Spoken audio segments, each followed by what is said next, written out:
সারা দেশের মতো বরিশালেও পালিত হচ্ছে ভূমি সপ্তাহ 2024। আর এই সপ্তাহ উদযাপনে বরিশালের বিভাগীয় কমিশনার শওকত আলী জানালেন, বরিশাল অঞ্চলের বেশিরভাগ কর্মকর্তা কর্মচারী বরিশালের স্থানীয়, তাই তাদের বিরুদ্ধে ব্যবস্থা নেওয়া খুব কঠিন হয়ে পড়ে। তারপরেও তিনি এখানে আসার পর 4 মাসে 12 জনকে শাস্তির আওতায় এনেছেন। 3টি মন্ত্রণালয়, আইন, জনপ্রশাসন ও ভূমি, এদের সমন্বয় না হলে ভূমির দুর্নীতি দূর করা সম্ভব নয় বলে মনে করেন বরিশালের বিভাগীয় কমিশনার।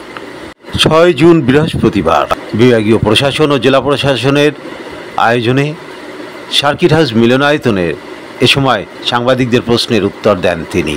বিভাগে যোগদান করার পরে আমাদের তৃণমূল পর্যায়ে যারা ইউনিয়ন ভূমি অফিস, সেই ইউনিয়ন ভূমি সরকারি কর্মকর্তা, উপসহকারী কর্মকর্তা, এদের যে শৃঙ্খলাজনিত যে ব্যবস্থাটি, এটি একটি সার্কুলারের মাধ্যমে ভূমি মন্ত্রণালয় নিয়ে আমাদের কাছে রাখেন। পরক্ষণে এটি নিয়ে আমরা জনপ্রশাসন এবং ক্যাবিনেট থেকে ভূমি মন্ত্রণালয় প্রেসার দেই। আমরাই যারা মাঠ প্রশাসনে আমরা আছি, আমরাই দেই। এবং একটা পর্যায়ে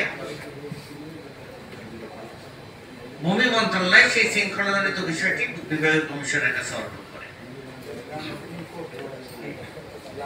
পরবর্তীতে এটি আবারও একটু চেঞ্জ হয়, এটি আবার জেলা প্রশাসকের কাছে চলে যায় আগের মতো। বিভাগের আমি 12 জন ইউনিয়ন ভূমি উপসহকারী কর্মকর্তার বিরুদ্ধে বিভাগীয় ব্যবস্থা গ্রহণ করেছি এবং 4 জন এখন আন্ডার সাসপেনশনে আছে। 3 জায়গা থেকে দেওয়া। নাম্বার 1 হলো ল্যান্ড রেকর্ড। ল্যান্ড রেকর্ডের জন্য একটা ডিপার্টমেন্টই আছে আলাদা, ভূমি রেকর্ড এবং জরিপ অধিদপ্তর। এর হেড অফিস হচ্ছে ওই তেজগাঁও 7 রাস্তার মোড়ে, এবং ওটা বিভিন্ন আনুষ্ঠানিকতার মাধ্যমে এই রেকর্ডটা দিয়ে থাকে। যেমন এখন চলমান আছে বিএস জরিপ। সেকেন্ড হলো সাব রেজিস্ট্রার।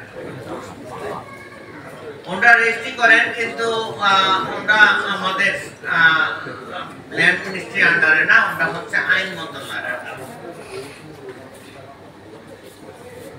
এবং তাদের সাথে আসলে সরকারি কমিশনার ভূমি এবং জেলা পরিষদের সম্পর্কটা খুবই ক্ষীণ। তারা তাদের মতো কাজ করে।